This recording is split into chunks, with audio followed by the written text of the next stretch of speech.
Good morning बच्चों आप पहला चैप्टर आवश्यकताएं तथा परिस्थितियां पढ़ रहे हैं, जिसमें आपको आवश्यकताएं क्या होती हैं यह बताया जा चुका है। आवश्यकताओं के क्या लक्षण होते हैं और आवश्यकताएं कितने प्रकार की होती हैं। तो बच्चों, इसमें आपको बताया कि आवश्यकताएं मुख्यतः 3 प्रकार की होती हैं। आवश्यक आवश्यकताएं, आरामदायक आवश्यकताएं और विलासितादायक आवश्यकताएं। जिसमें आवश्यक आवश्यकताओं को बच्चों 3 भागों में विभाजित किया गया है। जीवन रक्षक आवश्यकताएं, कार्य क्षमता रक्षक आवश्यकताएं और सामाजिक प्रतिष्ठा रक्षक आवश्यकताएं। आज आप इन्हीं तीनों टॉपिक्स पे पढ़ेंगे। तो ये आवश्यक आवश्यकताओं के प्रकार हैं।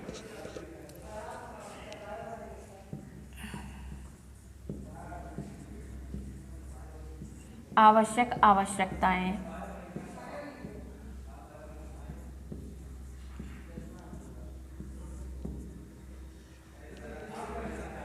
तो पहली होती है बच्चों जीवन रक्षक आवश्यकताएं।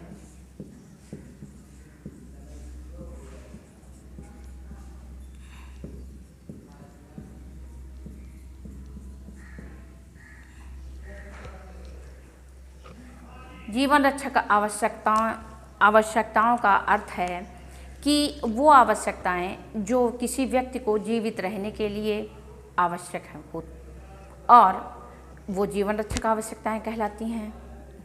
जैसे जिन पदार्थों द्वारा यानी भोजन, जल, वायु, प्रकाश, ये हमारी शारीरिक आवश्यकताएं हैं, जिनके द्वारा हम सुचारू रूप से क्रियाशील बने रहते हैं। और वस्त्र भी मौसम आदि से हमारी रक्षा करते हैं, अतः वस्त्र भी हमारी जीवन रक्षक आवश्यकताएं ही यानी हमारी प्राथमिक आवश्यकताओं के अंतर्गत ही आते हैं।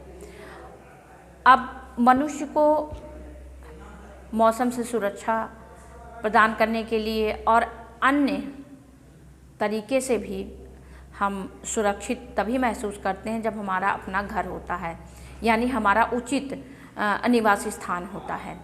तो यह भी यानी वस्त्र और निवास स्थान, ये दोनों जीवन रक्षक आवश्यकताओं के अंतर्गत आते हैं। ये आवश्यकताएं ऐसी हैं कि यदि इनकी संतुष्टि ना हो तो जीवन की रक्षा पर संदेह होता है। यानी यदि आपने वस्त्र ढंग के नहीं पहने हैं या नहीं पहने हैं तो फिर आप उस कंडीशन के बारे में सोचिए। यदि आपका घर नहीं है रहने के लिए, तब आप उस स्थिति के बारे में सोचिए। तो ये दोनों ही हमारी जीवन की रक्षा के लिए बहुत आवश्यक हैं। और यदि व्यक्ति के पास ये चीज़ें नहीं होंगी, यानी जीवन रक्षक आवश्यकताएं यदि उसकी पूरी नहीं होती हैं, तो व्यक्ति को असहनीय पीड़ा होती है और उसकी मृत्यु तक हो सकती है। तो ये आवश्यकताएं जीवन रक्षक आवश्यकताएं होती हैं। अब इसी के अंतर्गत यानी कि आवश्यक आवश्यकताओं के अंतर्गत दूसरा जो प्रकार है इसका, वो है कार्य क्षमता रक्षक आवश्यकताएं। तो बच्चों, दूसरा है कार्य क्षमता रक्षक आवश्यकताएं।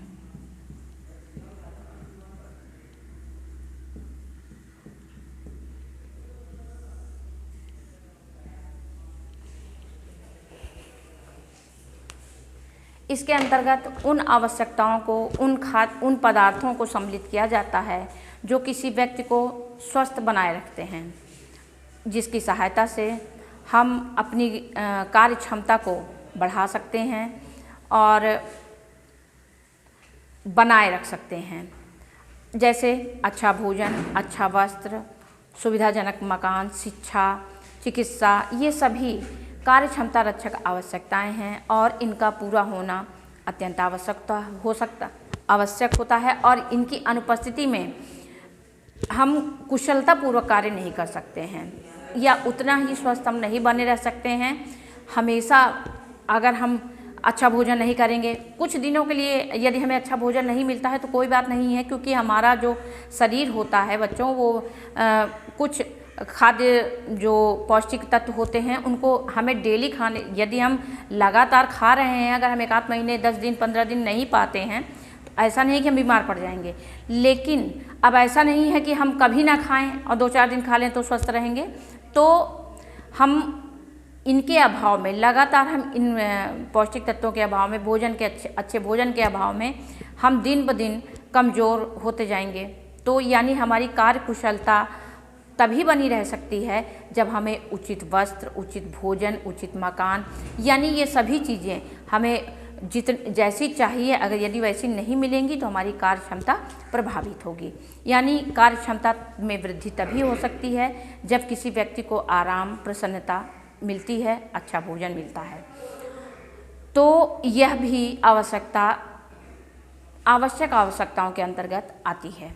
उसके बाद बच्चों जो तीसरी आवश्यकता है वह है सामाजिक प्रतिष्ठा रक्षक आवश्यकता।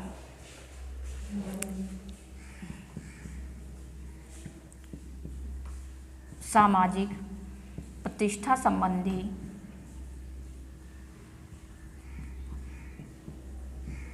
आवश्यकता।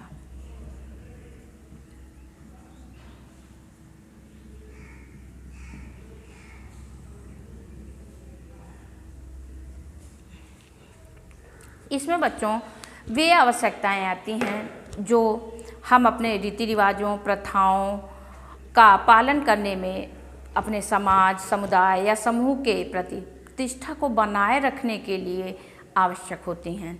हम उन आवश्यकताओं को, जैसे अतिथि सत्कार करना, विवाह या जन्मदिन पर लोगों को दावत देना या मृत्यु पर भोज देना, आवश्यक आवश्यकताओं की संतुष्टि से न तो व्यक्ति का जीवन में शक्ति की वृद्धि होती है, न कार्य क्षमता में वृद्धि होती है, लेकिन व्यक्ति ज़्यादा से ज़्यादा परिश्रम, अधिक धन का व्यय इसी आवश्यकता को पूरा करने में अपना लगाता है।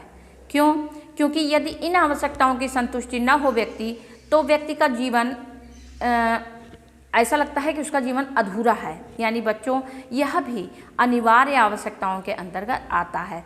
यदि ये आवश्यकताएं पूरी नहीं होती तो कहीं न कहीं सामाजिक जो प्रतिष्ठा होती है बच्चों, वह अच्छी नहीं रहती है। यानी कि ये वो आवश्यकताएं हैं जिनका पूरा होना अत्यंत आवश्यक है, वरना समाज में एक तरह की बदनामी होती है यदि हम अपने इन धार्मिक संस्कारों को, अपने इन सामाजिक क्रियाकलापों को पूरा नहीं करते हैं।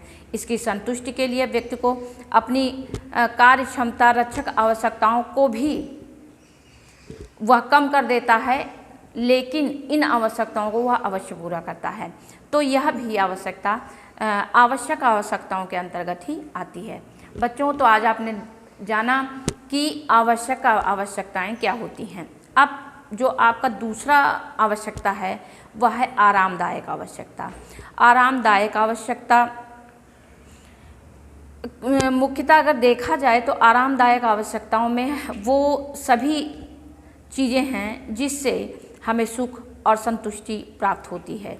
इसके अभाव में न तो हमारी कार्य क्षमता में कोई कमी आती है, ना ही संतुष्टि में और ना ही सुख में, लेकिन फिर भी हम इसे आवश्यक बहुत मानते हैं। यानी कि महंगे कपड़े, महंगी वस्तुएं, किसी की कोई महंगी चीज़ देख ली, हाँ उसको खरीदने की लालसा, या किसी के अच्छे वस्त्र देख लिए उस तरह के कपड़े खरीदने की लालसा, और भी बहुत सी चीज़ें हैं जिनको हम कॉपी करते हैं, जिनको हम खरीदना चाहते हैं।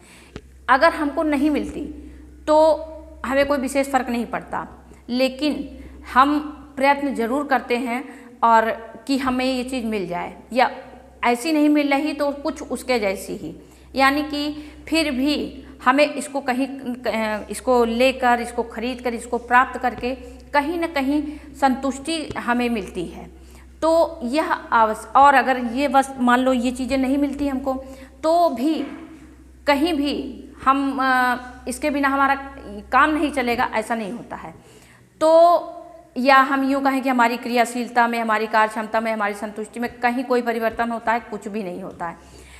तो बच्चों ये सिर्फ हम अपनी आत्मसंतुष्टि के लिए इन आवश्यकताओं को पूरा करते हैं, और इनके लिए सबसे बड़ी चीज़ है कि ऐसा ज़रूरी नहीं है कि सभी की सारी आवश्यकताएं पूरी हो जाती हैं। और इस ये वाली आवश्यकताएं यानी आरामदायक आवश्यकताएं। तो बच्चों आरामदायक आवश्यकताएं जो होती हैं वो केवल धनाढ़ लोगों के लिए होती हैं, जिनके पास बहुत धन होता है। कुछ भी देखते हैं, हाँ ये चीज़ हमारे लायक है, हमको अच्छी लगी, हम इसको ले लेते हैं। लेकिन जिनकी सीमित आय है उनको बहुत सोच समझकर उपयोगी वस्तुओं का ही चयन करना चाहिए, जो आपके लिए बहुत आवश्यक हो, जिसके बिना आपका कार्य न चल रहा हो, आपका समय बचता हो, आपकी एनर्जी बचती हो, तो आप वो सामान खरीद सकते हैं। वो भी इसी श्रेणी में आएगा, आरामदायक आवश्यकताओं में ही वो भी काउंट होगी। तो बच्चों आज आपने 2 आवश्यकताओं के बारे में पढ़ा, एक आवश्यक आवश्यकताएं और दूसरी आरामदायक आवश्यकताएं। अब आगे की वीडियो में आपको आगे की चीज़ें बताई जाएंगी। आज के लिए बस इतना ही। Thank you.